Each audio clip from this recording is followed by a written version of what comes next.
Good afternoon, Wrestling Inc. Happy December. It is me, your managing editor of WrestlingInc.com, Nick Hausman, joined here as I am every Wednesday to have a happy hump day, reflect on the past 24 hours of pro wrestling news.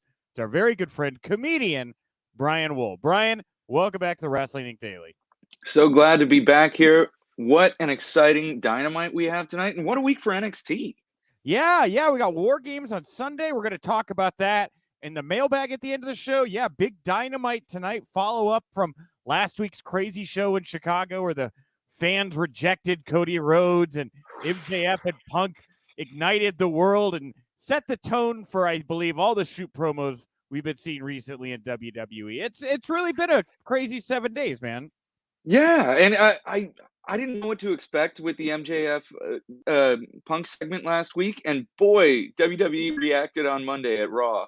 Oh, no kidding, man. Yeah, it is total reaction mode. Trying to get realer, more gritty, I feel like is the vibe at the moment. So, hey, I'm not complaining. I'm a David Mamet guy. Let's go there, right?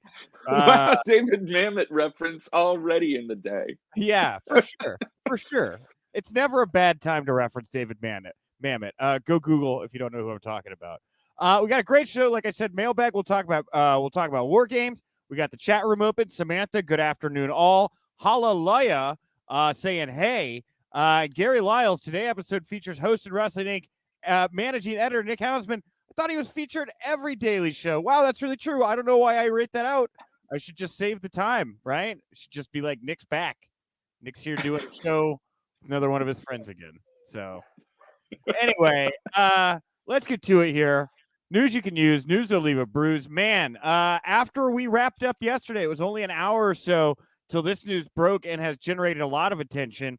Big Swole, no longer with AEW. She took to Twitter last night, announced she's decided to leave AEW. She noted how she's dealt with some of the roughest month of her life as of late. And after speaking with Tony Khan and other company higher-ups, she has decided not to renew her contract. Swole called the decision a hard one, but needed. She also said she's enjoyed her time with AEW, wishes the company the best. What's your takeaway here from Big Swole's departure? You know, I was confused as to what was going on with her for a while, and because she had such a great debut for AEW, she has a cool character. I love her theme song, love her Sure. in-ring work. So I was wondering what was going on. And I read somewhere that she struggles with Crohn's disease, Yeah, so and as well. Yeah. Crohn's is so intense, and there's so many factors that can lead to flare-ups. And if that's something that she's dealing with right now, gosh, I hope she gets through it. It is an intense disease that a lot of people in the United States and around the world deal with, and so I hope she gets over it and has a positive and happy life. I'd love to see her in the ring again, but at the very least, I want her to be healthy. Yeah, and that's a really good point, right? Pyro Ninja here, by the way, jumping in saying she had medical issues, something you're saying as well. You know, we don't know that's 100% the case about why she's stepping away, but it's obviously something to take into consideration, And we're also just coming up on that point here where we're 3 years in, a lot of talent early on, as we reported, signed 3-year deals. I know Swole came on later in. I don't know if she was on a 2-year deal, what haps may be with the contract, but, well, I have a feeling we're going to see a couple people for one reason or another float away from AEW here in the next 6 weeks. And it'll be interested to see the reasons why, the stories that come out. We're finally going to get to hear from people not signed to AEW who have been backstage in that space for 3 years. It's going to be a really interesting, I'd say, really interesting start to 2022. Yeah, I mean, we've definitely heard from different wrestlers and their wives about whether they're happy or not with their position in their company. Sure. So I'm very interested to see what happens because some of it could just be talk.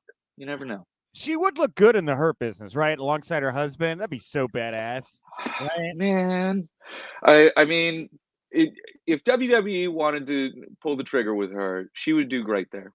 Yeah, she'd just be called Swole. Because Yeah. Vince would be like, we got a big E. You can't be a big. What's a big Swole? Hey, right? Because that's how Vince talks. So, what's the deal with the Swole? Why is it so big? Hey. Vince McMahon plays the Catskills routine. Pyro Ninja also saying, she left on good terms. Said she may come back later. Always an option. Certainly was a great fit, and the beat rolls on. We'll see what's next for Big Swole. Well, last Yeah. night, not last night. Last night was NXT. We'll get to that here in a second. But Monday night was Raw, and there was one particularly buzzy item coming out of Raw. That was, of course, the line from Liv Morgan about how all of her friends have been released because Becky Lynch's big, fat, greedy, lucrative contract put everybody out of business. So PW Insider saying Liv Morgan's line about how her friends were fired came from Vince or somebody else on the creative team, but not Morgan. This is not a case of her coming up with that line. Unlike Edge, who has some creative freedom in his promos and his viral lines that he said, about, Morrison, he likely came up with those on his own. He decided to add some edge, some realism. It was not anything that was given to him by WWE. And for what it's worth, today, and we just put an article up, our good great writer Eric Mutter put this one together. WWE edited out the release line from the YouTube version of that Raw segment, but they did not remove the edge line when they put that segment out. So somebody got pissed off here is, I guess, what I'm gathering from this situation. Yeah, I watched the replay on Hulu, and I think they edited it out of that too. So I had to see the line on Twitter when somebody recorded Oh, it and posted wow. it. Yeah. So Wow. I didn't realize that at first. And I was like, "Oh, what happened here?" So interesting. I gosh, why would you it just seems you're kicking someone while they're down, and it's just another instance of WWE not being classy. And man, they have so much money, they have so much power. Just have some class. And so I'm glad that they changed it later, but come on. Yeah, and I think it was Meltzer put out a tweet or something about the pay structure of WWE within the last week or something. I don't know. Don't quote me for gospel here, but it was like the NFL, each franchise, half their revenue goes back to the players. The players are paid, an equitable amount. WWE, the revenue they make occupies about 10% of what they pay the entire roster. 90% of the revenue going elsewhere, right? Very lopsided as compared to other sports out there. And by removing the line, and yeah, somebody probably got pissed off, a couple FU texts, were probably shot around, but it's also something where this is maybe you didn't want to open this box, right? Because of what I just said, maybe you don't want your investors or other people looking into maybe if this was real. Are they paying Becky Lynch so much money that because at the end of the day, that's not true. And what you find along the way to that truth, maybe not something they wanted to open themselves up to. You know what I mean? Yeah. I the only sports company that I think has a greater disparity than WWE is UFC. I think Oh that's the only one. yeah. But otherwise, everyone else pays their athletes a lot more fairly, but that's because they have unions and collective bargaining. So here's hoping Andrew Yang remembers wrestling again sometime. Sure.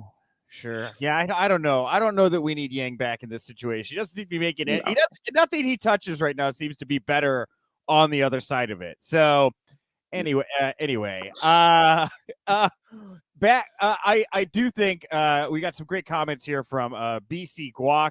Former WWE stars and WWE people backstage did not like that line. WWE did it for cheap heat and story. Mike M here, very bad taste on WWE's part, and his graphic here, his profile photo is a skull on a cross, very terrifying. I guess Anyway, that I'm glad Mike knows what bad taste is. yeah, Mike's like that from over here in the cemetery. That's bad taste, let me tell you. And Antonio chiming in too. They should look like they're making hand over fist, even if they are not. So, yeah, I just think a really bad choice made here. I really feel like the Punk MJF stuff got in their head, like really in their head, because Punk, there's been so much criticism of Punk and his booking and yada, yada, yada. I get it. But to Punk's credit, like, this is all his fault. Like, this is all. Like, if Punk doesn't come back and start trying to be real and he pushes Eddie Kingston to be real, and he pushes MJF to be real, and now everybody sees, wow, when people think this shit's real, they'll pay money for it, right? Maybe we forgot that along the way.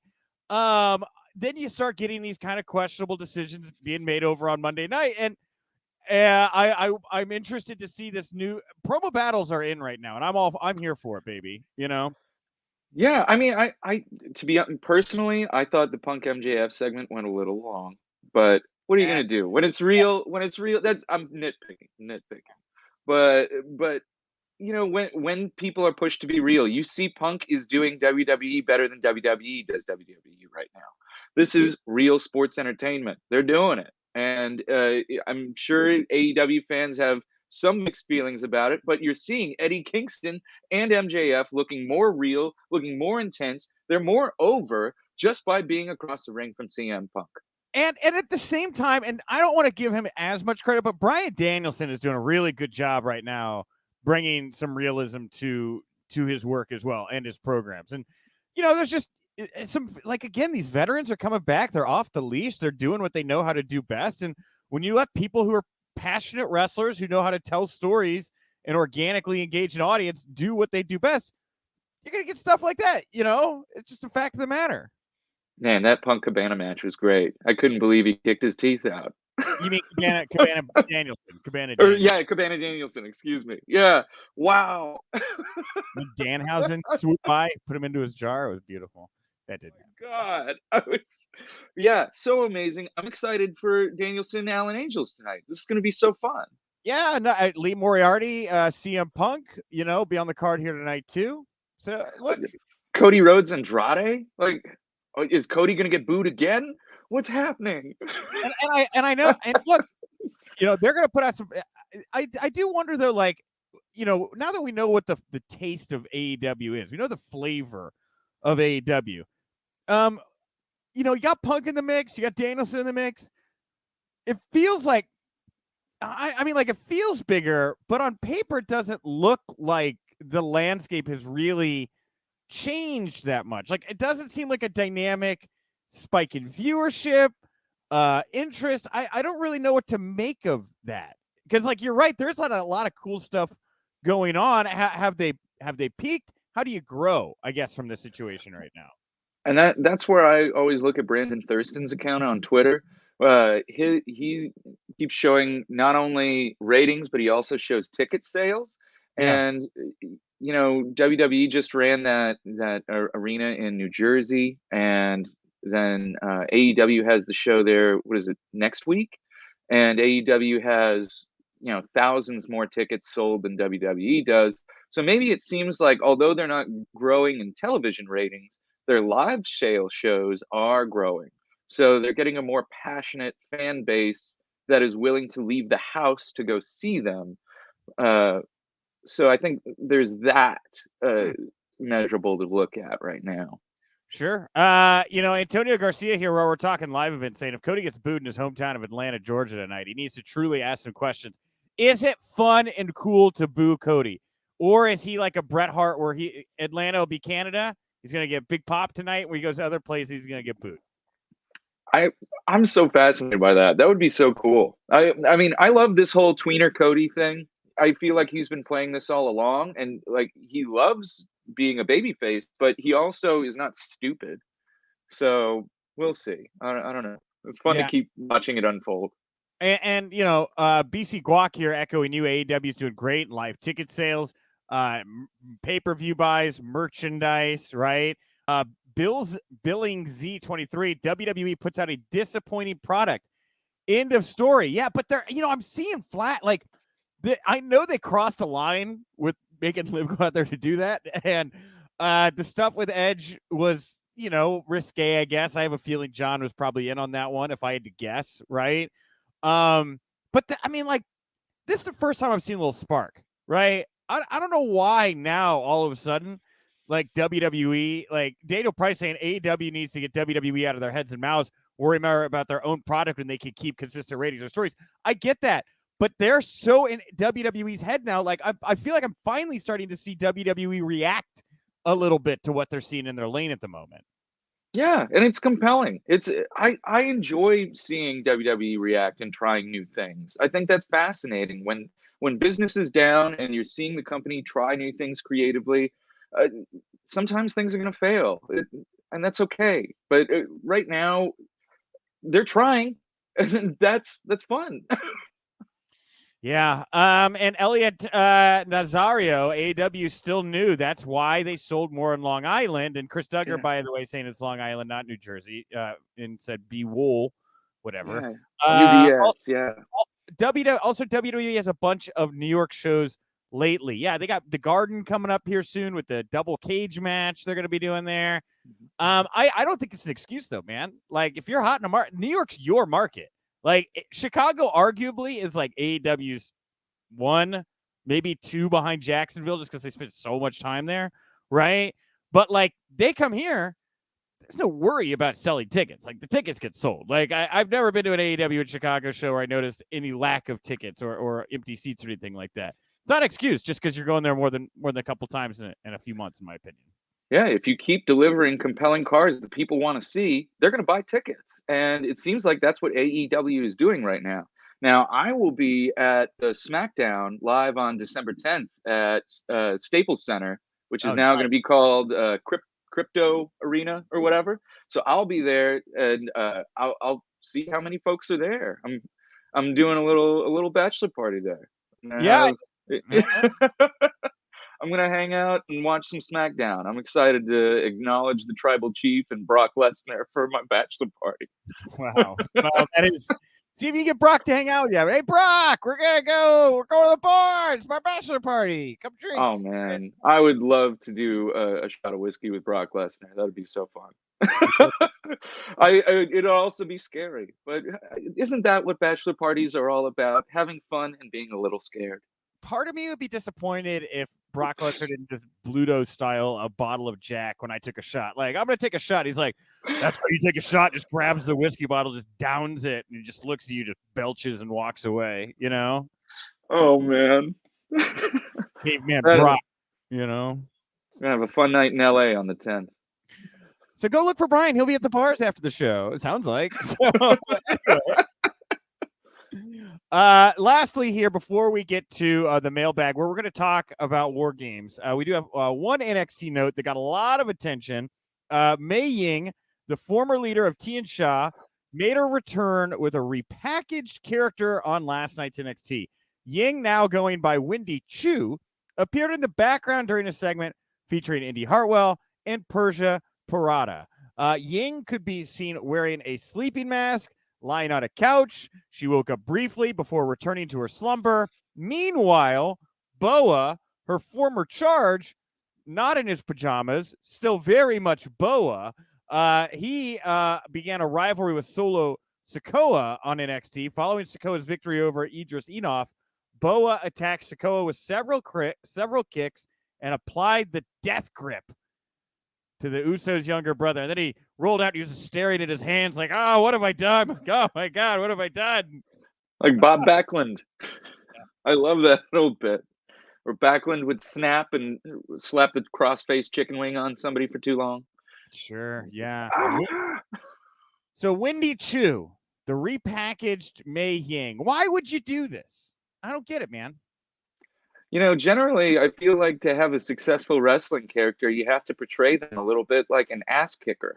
But now she's wearing a sleeping mask, and I don't get it, man. I feel like this is dead on arrival. Oh, 100%. And like, I get that they're just going to have her being asleep in the background, and that's the way to introduce her to people. That's like Vince's thing, right? Dolph Ziggler. Hey, I'm Dolph Ziggler. How you doing? Right? That's what Vince does. He just finds a way for you to be in the background or a part of a segment until he feels like maybe doing something with you. I just think it's dumb because like the Mei Ying character and the whole Tian Sha thing was some of the most kick-ass, brilliant storytelling to come out of NXT. It was just fun. It ruled. Xia Li. Remember Xia Li? Yeah. Remember how cool Xia Li was? And they just were like, oh yeah, you know that thing you like, to heck with it. I don't know if they're like doing some sort of market research or something that is making them decide to just pull the plug out, or as Arn used to say on his show, cut the water off on some of these folks. I don't get it, man. I thought they were cool. I was into it. And I have no idea what's going to happen with the Diamond Mine right now against Joe Gacy. You know, Diamond Mine looks so cool, but I don't know if they're going to be able to defeat Joe Gacy. Well, that is certainly a conundrum there. What happens You with know? Joe Gacy and Harland? At least Harland's out of the Duke the Dumpster Drosy gear. I was like, you got to show them guns off, right? He looked a little bit better, I thought, last night. Yeah, I mean, why would you cover up all the things that are impressive about this guy? It's a great question, Brian. Why would you do Like, that? it just seems antithetical to everything in wrestling. To me, when I look at wrestling, it's highlighting people's strengths and hiding their weaknesses. And instead, they're just hiding everything that's great about this kid. I don't get it. I wonder, like, is NXT somewhere between like the initial reality show concept of NXT and Triple H's vision of a high-end, gritty, independent promotion? Is this all a test, right? Does nothing that matters here matter once you get to the main roster? Is Vince McMahon making Rex Steiner, the coolest name in the whole world, be Braun Breaker as a test to see if he can still work without the Steiner name? And if he makes it through that, he answers the riddles, he crosses the bridge, he makes it to Raw, then do we call him Rex Steiner and let him be cool? You know, I think about this stuff. Same thing with this guy. I'm like, there's no way your long-term idea for Parker Boudreaux is this Gunner thing. Like, what? I watch it and I do wonder if like everybody's just kind of being tested to see if they'll jump through the little hoop or do the stupid thing to prove that they're on board, and then maybe when you get to the main roster, that's when the goods will begin. Maybe the whole system's about to change. Maybe there will be a bridge between the two. I don't know. Man, your theory sounds like it's the most correct, even though I completely can't stand that would be what you would do with someone. I just don't get it. But I have to say that it's very likely that your theory is correct. It seems like all of these things are tests for these young people to see how they respond. And everything that I've ever heard and read about how Vince tries out new talent, you know, when AJ Styles debuted in WWE, what do? He started, you know, losing a bit, and they wanted to see how you lose and how you deal with things that when you don't have the company fully behind you. But man, it just seems antithetical to how to build a star, you know? All right, Brian. Well, thank you for joining me at the top of the show to talk all the news of the day. Thank you so much to all of you for tuning in, joining the chat section. We got a little bit more to go here. We're going to dive into the mailbag. We were just talking NXT before the break. We're about to talk War Games. Daniel Price saying, just wait until Cameron Grimes gets his head shaved. He's getting a makeover. I look at both of these men, and neither of them in my head looks better bald. Neither. Right? No. I can't think this is good for Cameron Grimes, but where else is he going to go? What's he going to do? It seems like all of these NXT characters from before the 2.0 reboot are in a terrible purgatory, and changes need to be made if they're going to stick around. And Cameron Grimes is going to try. So that brings us to we're going to talk about the men's War Game match here today in the mailbag. At Wink Daily, WINC Daily. That's the account to follow if you want to vote in our daily polls. The question today, very simple. Who do you think is going to win this men's War Games match on Sunday? They put out the official poster graphic today. It's really cool. Team NXT, yellow and black. Team NXT 2.0, all the flashy colors. These two entities are going to collide here inside the double cage. So who do you pick? Team NXT or Team NXT 2.0? Well, with 150 votes here at about the last hour, 54.4% 2.0, 45.6 NXT. This is actually way closer than I was expecting. What do you make of the results here? I can't believe that it's this close. I feel like NXT 2.0 has to win this, and they have to win it decisively, and they have to do it in an impressive manner. And the way Braun Breaker won his ladder match last night against Johnny Gargano is exactly how this match needs to go. That power slam off the ladder was smooth AF. I love that power slam, and it made Braun Breaker look like an ass kicker.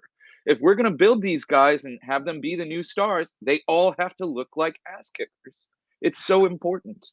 Yeah, I want to say, but this feels so much to me like the Ciampa Braun Breaker build, and then Ciampa won, right? And like I still kind of wonder if that was the right call, because Braun was just so white hot in that moment. Like, I think if you'd have given him the title, you'd have seen a bump the next week and maybe been able to kind of carry a curve, right? And then you got the team NXT Black and Gold here really pissed off, and I think would have maybe added some stakes to this bout a little bit. But as I sit here in my armchair and quarterback, that's not what we're getting, right?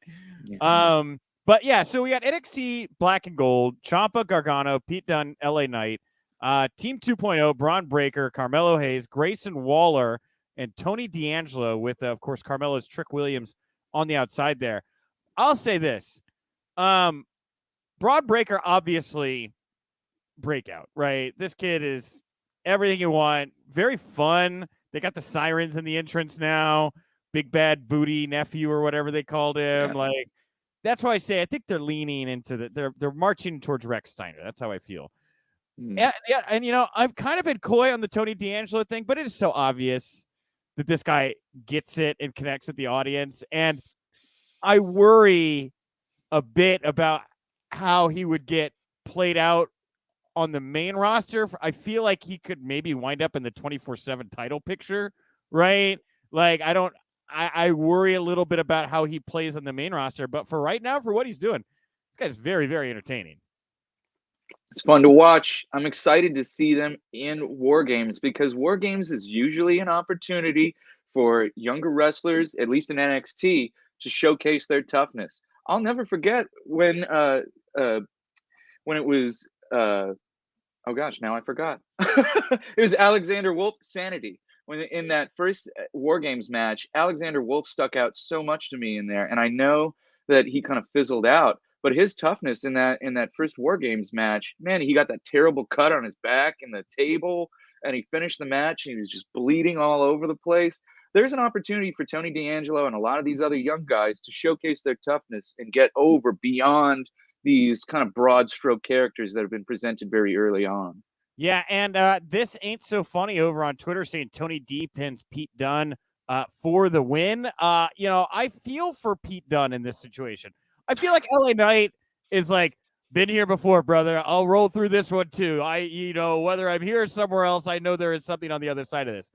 Gargano, this is a 1 week extension. It would look like, this could be a bit of a swan song for him. And then Ciampa, rolling out of this is going to get teed up for the title bout with Braun Breaker, right? That's happening after War Games, isn't it? Yeah, it was very interesting to me to see how the finish of the ladder match went. I wasn't really sure that Braun would get over on Johnny Gargano on that first matchup between the two of them.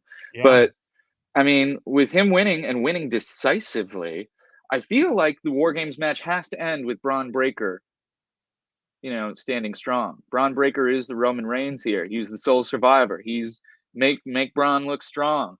I feel like that's where we're going here. I wonder if, maybe Pete Dunne's the one to get the win for Team Black and Gold. I mean, of everybody on that team that I could see Vince maybe wanting to do something with, and young enough and, whatever. I mean, Pete checks a lot of those boxes. And, I don't know if you throw the baby out with the bathwater here for the Team Black and Gold. Is there a way to protect, one of these entities? I don't know. Just thinking outside the box a little bit.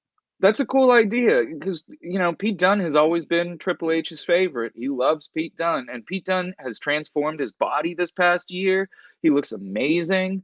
So that kind of commitment to fitness is something that really sticks out to Vince. He loves those body people, and Pete Dunne's showing it off. So that's a cool idea, but I feel like it's ending with Braun. All right. Well, we will see everybody this Sunday night. Come back tomorrow. I believe I'm actually going to have an interview on the show tomorrow. I'm supposed to do one tomorrow morning. I'd like to flip it around. So hopefully an interview here on the show tomorrow. Of course, I'll be joined by Paul Pratt, a.k.a. Polio Del Mar. We're going to talk about LA Fights that premiered this past weekend and how awesome that was, and getting to hang out with Sean Waltman and everything that Paul did this past weekend. Also, if you like the Wrestling Inc. Daily, support WrestlingInc.com. We're on all the socials, and of course, the Wrestling Inc. podcast. A lot like this, only live at night after the big shows, including tonight after Dynamite.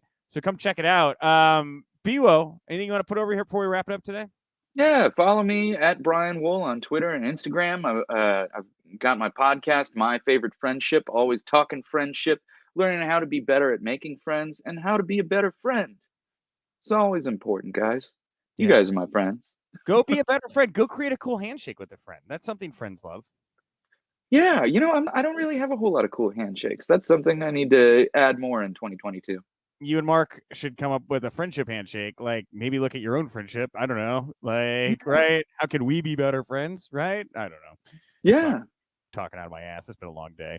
Hey, I'm at Nick_Hausman over on Twitter. Thank y'all so much for tuning in. I'll talk to you tomorrow. And remember, if you winked, you didn't miss it.